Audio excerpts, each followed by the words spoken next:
Hi, my name is Jamie and I'm going to be doing a sport-specific program design presentation based on a 19-year-old female volleyball athlete who is trying out for a national volleyball team in July.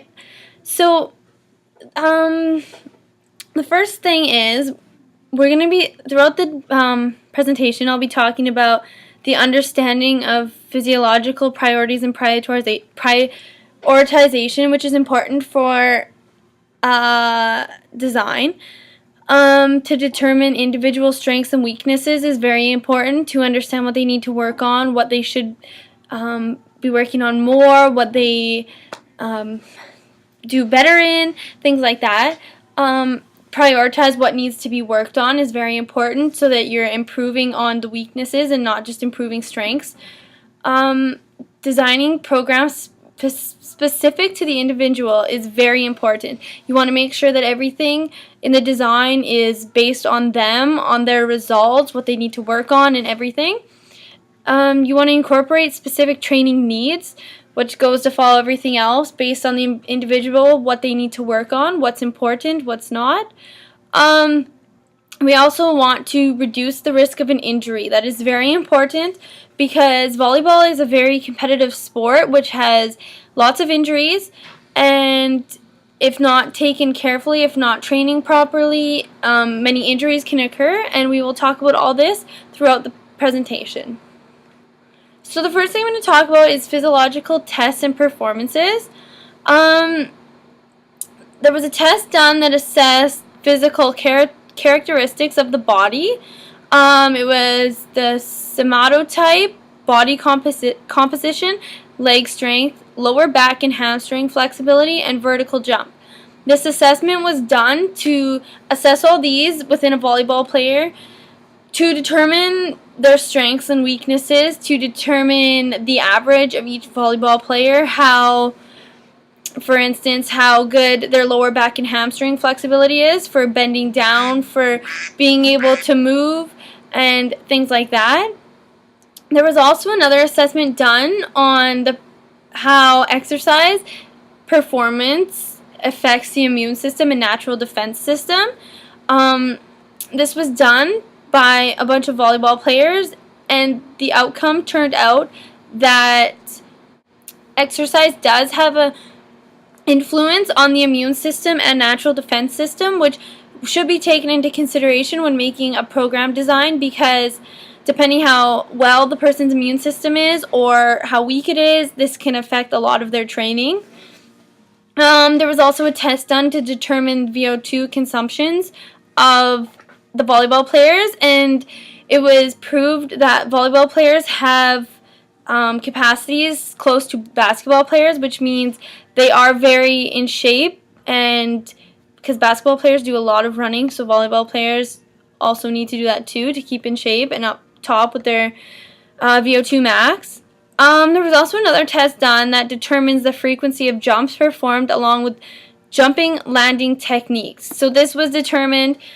There was a test done to see throughout a game how many times the players jumped for the ball, and also how many times when they jumped, they're landing, if they were landing on their right foot, their left foot, or both feet. So this test was done to prove the average of jumping and how much they jump and how they land when they are jumping and which foot. The physiological priorities for a volleyball player, every person is different,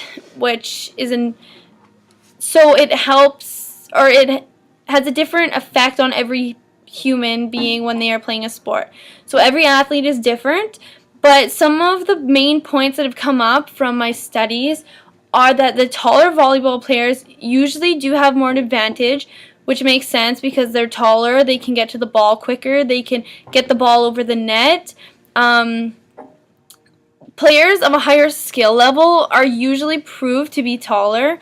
They're usually somewhat heavier and have a higher vertical jump result, which kind of makes sense because they are taller. The aerobic capacity of a volleyball player is similar to a basketball player's, like has been said before.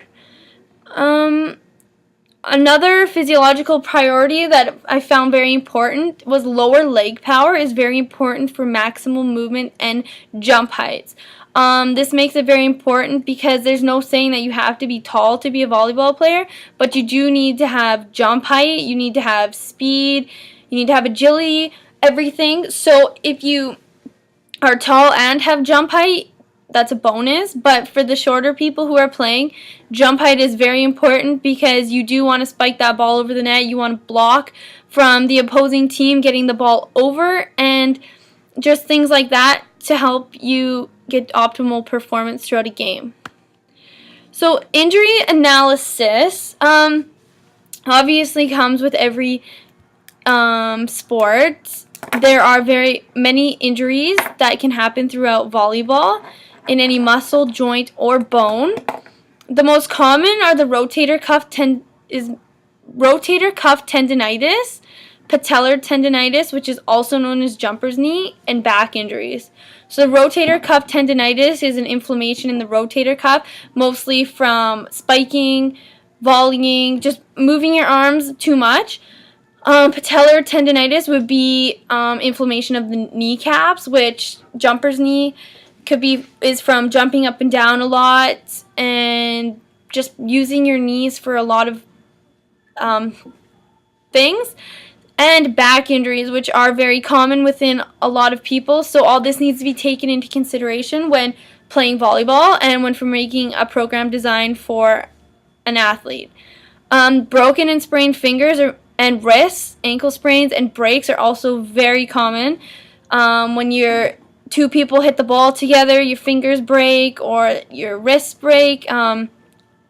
Jumping up and down, landing on somebody's foot or the ball, or just too hard will result in ankle sprains and breaks, which so throughout the program design it would be appropriate to work on ankle and wrist, finger, and toe muscle building just to help prevent these situations.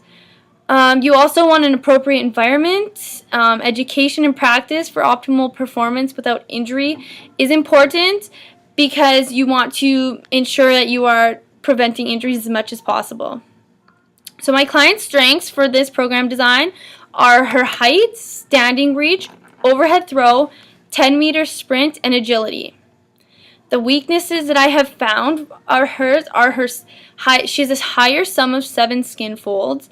She has a higher weight. She has a lower vertical jump height and also a lower spike jump height, which will affect her volleyball skills.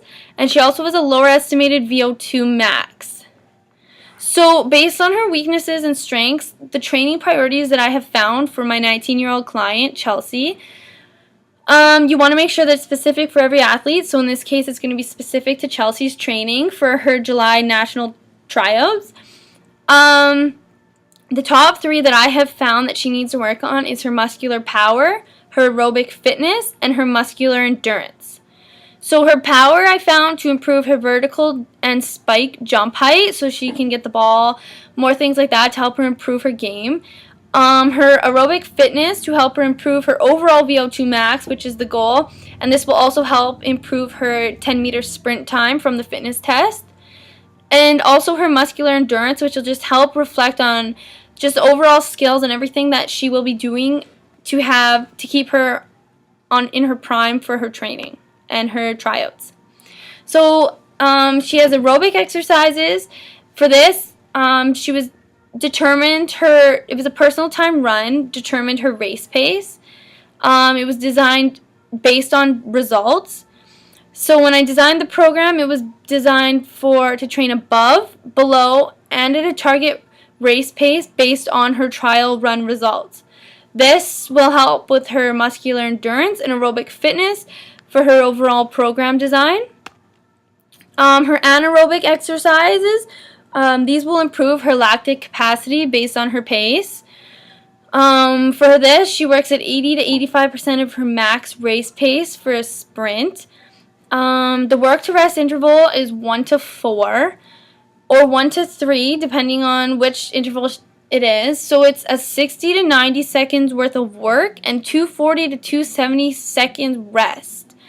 So that's about 1 minute of work and 3 to 4 or 4 minutes rest. So for this, you do 3 sets maximum with 4 repetitions. With this periodization, when the max race pace and speed increases, so will anaerobic capacity. This could be done by starting in lower sprints and trying to push farther. Same with the aerobic exercises. So for speed exercises, it's going to be based on different skills to improve the speed. You only do these for 10 to 30 meters.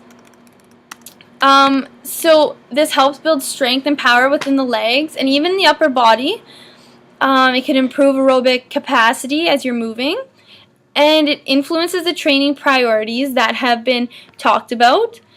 So these types of exercises could include butt kicks, knee highs, or mountain climbers. So it's just repetitive for 10 meters or 30 meters, going non-stop till the finish line, repeating this exercise in a professional manner.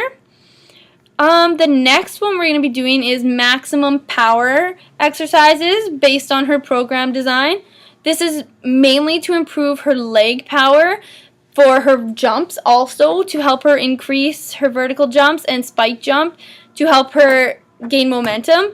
But it also will improve overall power throughout the body to get her optimal momentum again. So upper and lower body plyometrics are very good for these.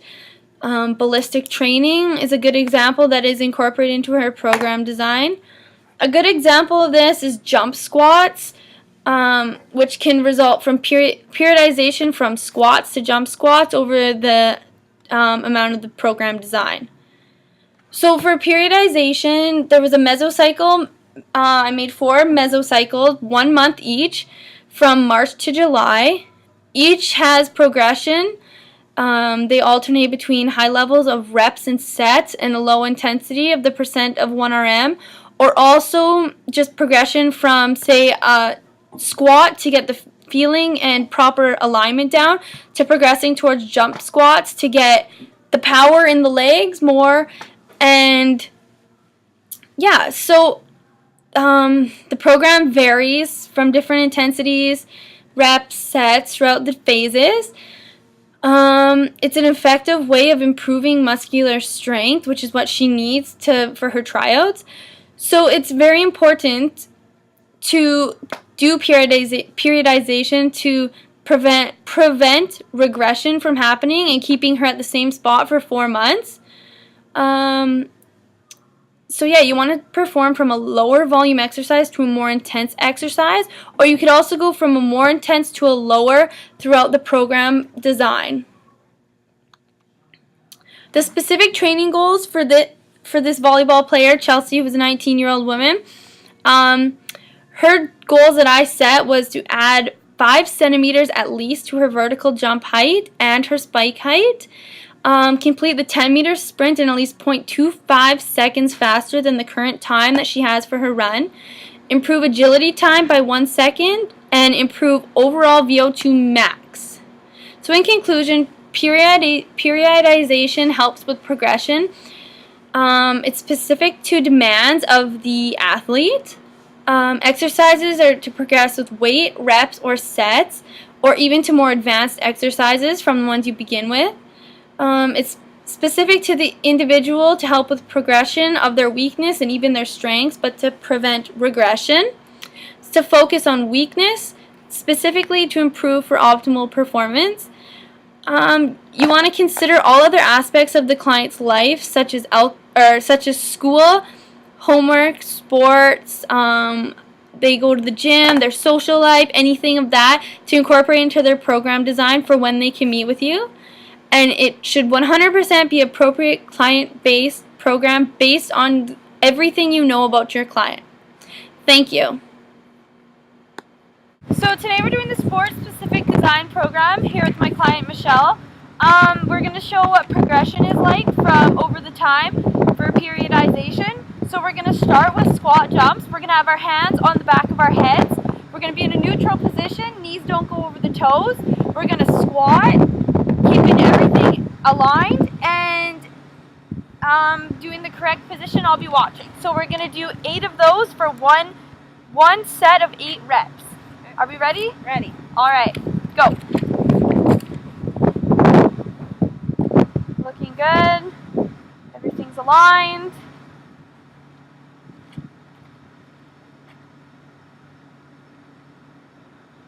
All right, so now for periodization, what we would be doing is we're going to do squat jumps because we now have the form of a squat done.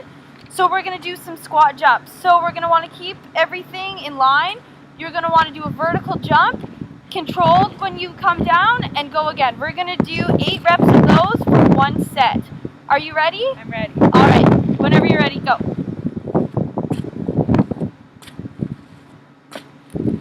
Very good, controlled, looks good. Awesome. So now we're going to be doing another power exercise from the program design. What we're going to be doing is bunny hops in a neutral position as if we're going to be doing a standing long jump, but we're going to progress into the long jump. So what we're going to do is stand with our feet about shoulder width apart, and we're going to jump like this. We're going to do 2 sets of 10 with a 30-second rest in between the sets. Are you ready? I'm ready. All right, go. Looks controlled, good. Good job.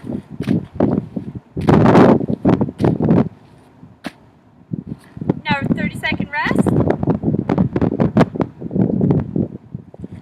And our rest is over, so we're going to do that one more time. One more set of 10, please.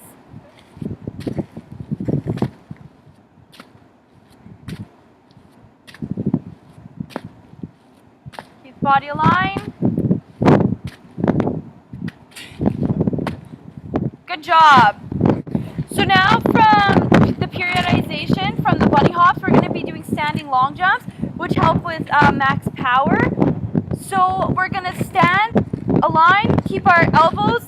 We're going to be in a neutral position. You're going to do a seated kind of sit and jump as far as you can and hold that position for a second. And we're going to do that 3 times.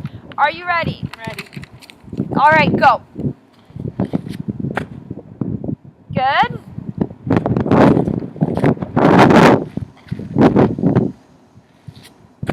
Making sure to push off as hard as possible for optimal distance on your jump. Good job. The next exercise we're going to be doing is for speed, and we're going to be doing high knees on a 30-meter running distance. So we're going to be in a neutral position. You're going to want, when you come up, your opposite arm to leg, you want your ankle to come about knee position, on landing on the balls of your feet, looking like this when you go. So we're going to do that to 30 meters. With progression, we could add weights to the ankles or the arms, and we could do shorter to longer distances, 10 to 30 meters being your max and your minimum. Are you ready? Sure. All right, whenever you're ready, go ahead.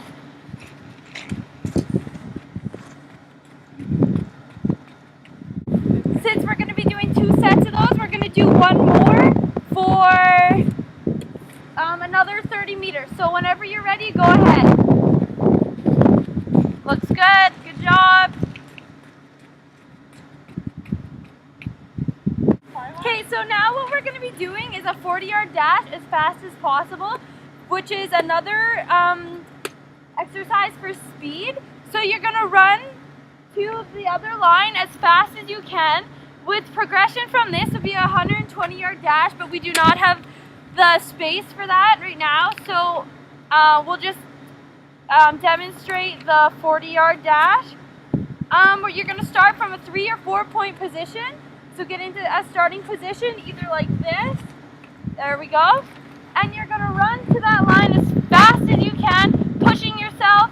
And we are going to do that 3 times, with a 3-minute rest in between each set. Are you ready? Ready. All right, go.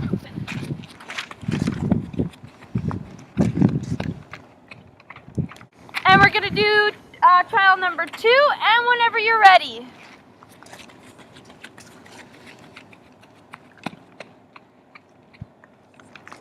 then the last power exercise, whenever you're ready, go ahead.